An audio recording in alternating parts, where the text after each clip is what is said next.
everybody, my name is Upmind, and welcome to something a bit different, actually. Once again, we've actually reached the midway point of the season, so we're gonna scrap our individual games, and instead, I'm going to give y'all my mid-split review.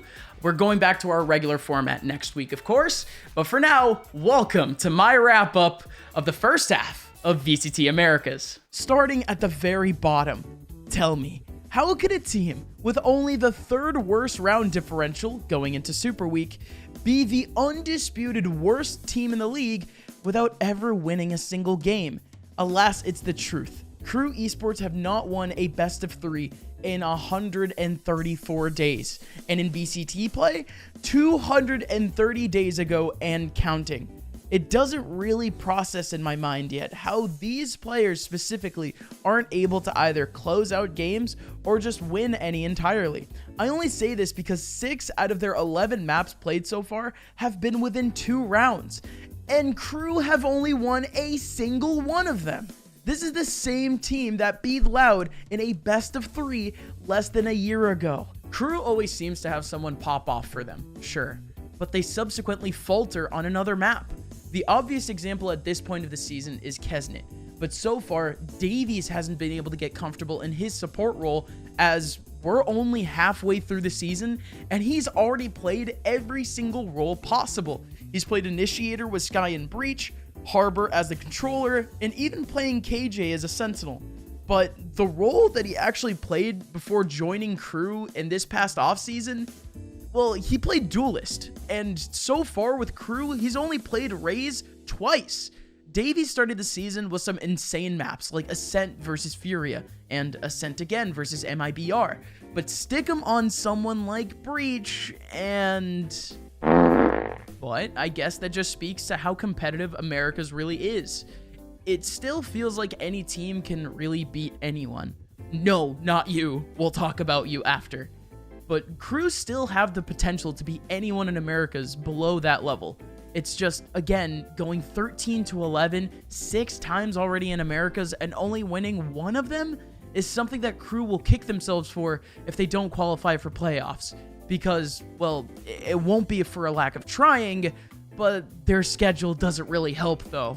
What's wrong with them? Well, I mean, they look stable. Yeah, they got mopped by NRG, but they were fine against Leviathan. They actually almost 2-0'd them, so they're actually good to go. I'm just giving them their required dosage of G Fuel injected into them. Well, yeah, they'll be out and ready for Super Week very soon. Sir. They lost. Mr. Moore, it's okay. The blood work came back and there's nothing critical. They lost. Sir, I assure you that they'll be fine. There were some things that came up, though. There was the language barrier-itis that you guys are dealing with, but that'll subside with time, and we also have a dosage of Marved that we can use if anything ends up going wrong. I think at this point, the only thing that could use some addressing is the role change-ingitis that wouldn't mind some addressing, but could also subside with time. Take it off. Sir, I understand that Kaplan is a great replacement, but, I mean, they're brand new. You just got them. They barely have a structure to begin with. This could be a very invasive procedure. Take it off. As you wish. What happened? Well, the TENS gland. It's been overwhelmed. Quick, give me 300 millivanillies of Marv stat! Alright, hopefully this works. 4 stacked. Rolling Thunder and dodges it. Heat going forward. And second stun, but Marv, you're right, he dodges it! He gets 4, not able to get the 5th! Cat opens himself up a little bit too wide here, dropping down. The Hell play is dealt with. See the dart lighting them all up, but Sassy, what more can he find? 1 kill down. Finds a second, left alone. It's a 1v2. Oh my goodness! And he knows where Aspas is! Half off of it, half on the defuse. What a flick from Sanak, and it's all down to second. A tap on reload. No one's sticking this one. The orb goes down, just trying to hunt out these players. Time! Wait. How did that work? Well, I'm glad that the Super Week defibrillator found its way to Nadeshot, because 100 Thieves came into Super Week looking battered. They played NA for 3 straight weeks, and they only came out with a single win over Evil Geniuses. This was all spelling disaster for 100T going into the rest of the season, because they just looked so flat at times. They went into Lotus against Cloud9 with only a single controller, and they just simply looked undrilled on the attack side of Ascent of all maps. But Super Week has hit, and I owe you an apology. I wasn't really familiar with your game. And 100 Thieves had a war against Leviathan and ended up squeaking out a 2-1 win over what is a top 3 team in Americas. There's not much to really say, though, about their game against Crew, but 100 Thieves finally looked like the solid team that people were expecting them to be coming into the split. For now, they've ironed out the bulk of the composition issues that they've had. Their synergy looks better than ever. Asuna and Bang continue to look incredible. And, well, how the team ends up using Cryo on attack is now only developing. This team right here is firmly in a position to fight once again for a spot in Masters. Let's address the elephant in the room. Hey! Get out. North America just had their best week yet of VCT, finally winning more games than Latin America. This is in large part thanks to NA's new hope, Cloud9. The same team who had rock bottom expectations just a month ago after dropping Ye and Vanity have now emerged as one of America's best. To say that this was expected at all is a bold-faced lie. Cloud9 picked up 2 unproven rookies in the gap between Lock-In and Americas, one of which was playing collegiate as soon as a little more than a month ago, but so far in Americas, other than losing to Loud, Cloud9 have only not been able to keep their opponents under double digits in only 2 maps so far this season, only losing a single map so far to NRG. This weekend showed us a lot more class that we expected from Cloud9 in years past. Defaults look drilled, the rookies only continue to have more impact as the split goes on, and the old core hasn't faltered. Above the fundamental prowess, Cloud9's success is partially in thanks to players like Leaf, Jake, and Zeppa, who, regardless of the game, are going to be one of the top fraggers with insanely solid stat lines. The big question from the beginning of the season that carries over now, though, is how are Cloud9 going to catch up once teams start countering them? We've seen decent variety in terms of maps so far from C9, except for playing Ascent 4 weeks in a row, but before, they had players like Ye and Vanity, who had world-class adaptability. It is still yet to see with this roster in close games whether or not, well, either the rookies or the old core will be able to continue putting up a fight as teams start to catch up with their fundamental play. But for now, after beating 2 playoff hopefuls on Super Week, Cloud9 are slowly looking like the squad to defend North America. If you told me before the Americas League started that Furia would be better than 4 out of 5 of the USA teams, I would say, yeah, I could see that happening. From week 1, Furia came out swinging, smacking down Crew 2-0 in week 1 and getting a shock win over Leviathan in week 2. And heading into week 3, you really did start to see Furia go from being considered that mid-table team to one that could actually knock on the door of top 3 NA.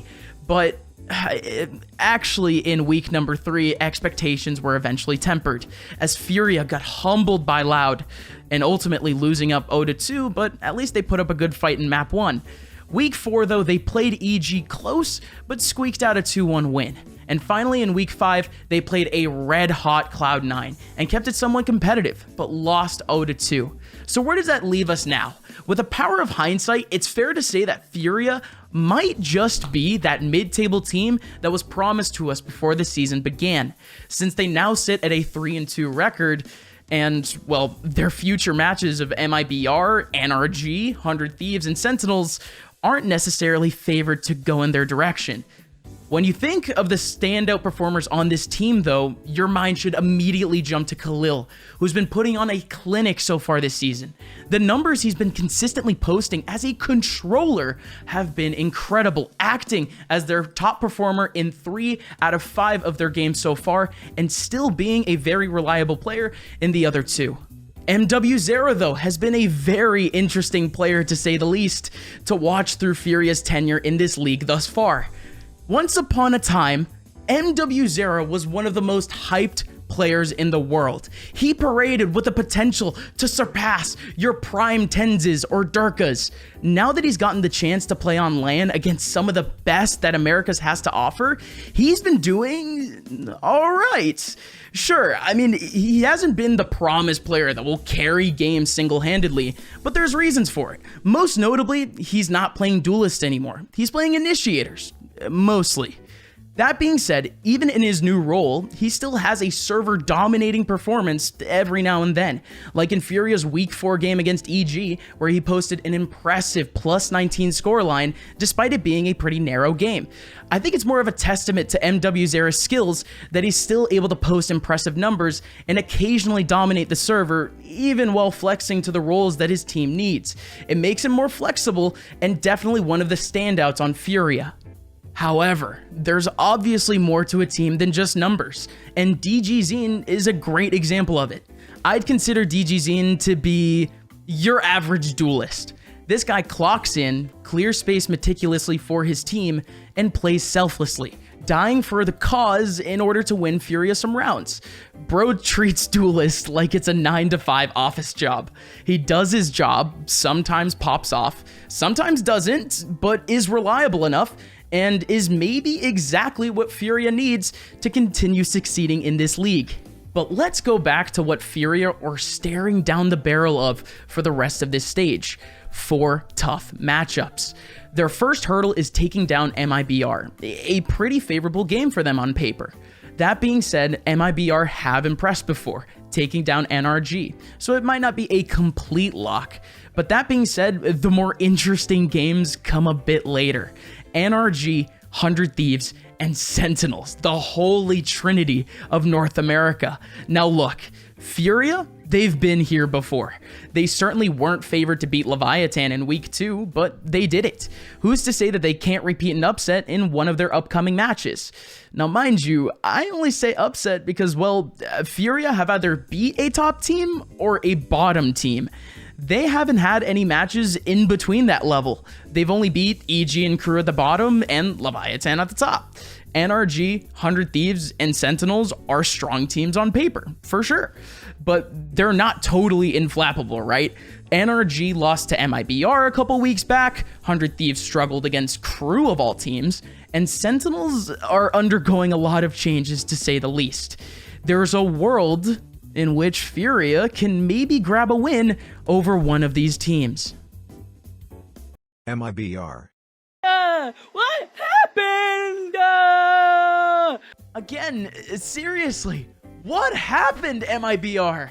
MIBR, in all reality, are a sprouting roster. They came into 2023 with a core of 3 to work around and had mainly tempered expectations. But the way that they exploded out of the gate was inspiring, to say the least. They took a map off of Loud in Week 1, and they beat a team in NRG that had a very similar setup to them in the offseason. But, man, Super Week was simply a disaster for MIBR. An 0-2 versus Leviathan is expected. But to then not win more than 18 rounds the entire weekend, an average of only 4.5 rounds per map, and also losing 2-0 to Sentinels, who days before just switched out Psycho and Tens, it's looking nothing less than a fundamental breakdown. And in listening to the post-vlog posted by MIBR, this seems to be exactly the case. It seems like the consensus is that this sort of shit hitting the fan moment was inevitably going to happen with this new roster. And now the thing that the coaching staff directly wants to see improved in the coming weeks is the individual's communication and positional impact on the team. And, well, maybe leave the macro to the guy who last year won Champions and Esports Coach of the Year. NRG. What happened? I'm doing some light trolling with that last bit, but wait, no, I'm not. NRG, for real. What happened? I said that NRG looked fundamentally wrong early on in the season, and it doesn't really seem like that description is too far off right now. NRG are still losing games handily, despite looking pretty comfortable. But are they really? Their game versus Cloud9 had mainly confident executions, but they played 3 different players on Killjoy in the best of 3.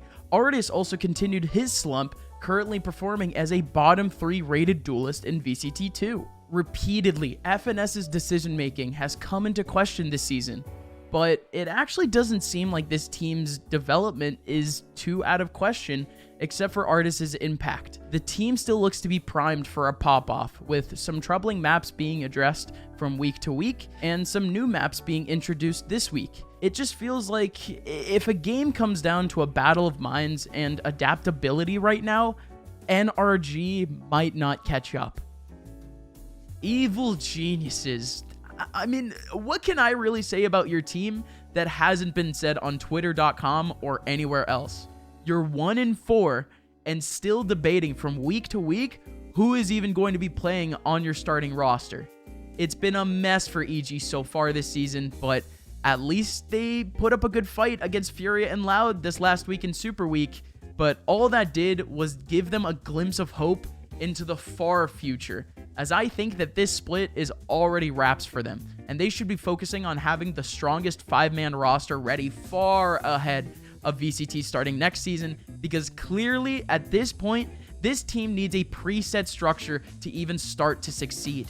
It took EG until the midpoint of the season to really start figuring themselves out, with more than half of the maps in the last 3 weeks actually going to double digits. There is no one superstar, or there aren't even star-making performances on this team so far. And there are, every time, low-light performances that can be called out on almost every single map. Compare that with the top of the table, where seemingly at least 4 out of the 5 players have pop-off potential right now. There are a lot of questions being asked about the future of this lineup, and with the hopes of having a winning season already being dashed, these players aren't really fighting for playoffs anymore. They may be fighting for their jobs. Leviathan. Leviathan is the physical embodiment of a pendulum right now. 1 week, they look unstoppable and the only team destined to beat Loud, but the week immediately after, they look more beatable than me playing 3 AM ranked. In all reality, Leviathan don't look bad at all right now. They've only lost to relatively strong opponents and have still stomped against dangerous teams in the mid-table like NRG, Sentinels, and MIBR, who they didn't allow more than 7 rounds against. It's just that their expectations to solidify themselves in the top 3 are a little bit off, considering the fact that they've already lost to 2 teams that are out of that rank right now. This has to at least be ringing some alarm bells in the Leviathan camp. But the great thing about Leviathan right now is that they're performing at a high level while not having any 1-star stats leader. Every single player on this team has had their shot at top fragging or being played around on certain maps. And for a lot of teams in the world right now, that is a lot to ask. It's for this similar reason that I believe that teams like NRG can bounce back. But the critical difference is that no one is slumping right now for them. Leviathan may not look like giant killers right now, even though I think they're actually playing at their best. It's just a matter of whether or not at this point they can continue to improve as a team and moving forward can beat teams that have a plethora of film against them in comparison to their spectacular debut past. Loud are them. Simple as that. Vamos Brasil, caralho! Woo! Anyways, Loud have looked incredible. They're not flawless, with some troubling maps against, well, really everyone. everyone they faced, except for, surprisingly, Furia, have taken a map from them. But every single time they come back stronger. A bad loss on Pearl to Sentinels, respond with 13-0ing Evil Geniuses on the same map on the same weekend. Considering that almost every game so far for Loud has gone to the third map, it's very surprising that only one team has taken them to double digits on that last map of the series. And Loud, when they're at their best, they've been looking like their world-beating selves again. Cowan, Zine, and Les have only continued to solidify themselves as top flight supports, and Aspas continues to be Aspas. With the only undefeated record left in VCT, it is inevitable that we'll see Loud in playoffs. No, not that! No, not yet! And that's it for my wrap-up of the first half of VCT Americas. As always, if y'all have any criticism or feedback whatsoever, please, I'm begging y'all, drop it down in the comments, or of course, hit me up on Twitter at @upmind_. And, well, speaking of this series, we're at the midway point of the season, and high-key, I don't really know what I'm doing with this channel after Americas is over, so I feel like it's kind of a natural moment to reflect. I just wanted to say from the bottom of my heart, thank you sincerely for watching this series.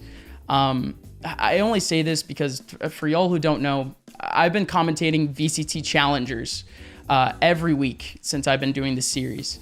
And to say that doing VCT Americas or watching every week of VCT Americas, scripting and recording and also trying to do my job in Challengers, to say that isn't tough is, you know, kind of lying. So I just wanted to say directly to all of y'all, it truly is a blessing to have any sort of support in this new endeavor in my career. I truly feel blessed, and thank y'all for joining me on this journey. If y'all made it to this point of the video, love you, and cool, yeah. See y'all next week. Goodbye, everybody.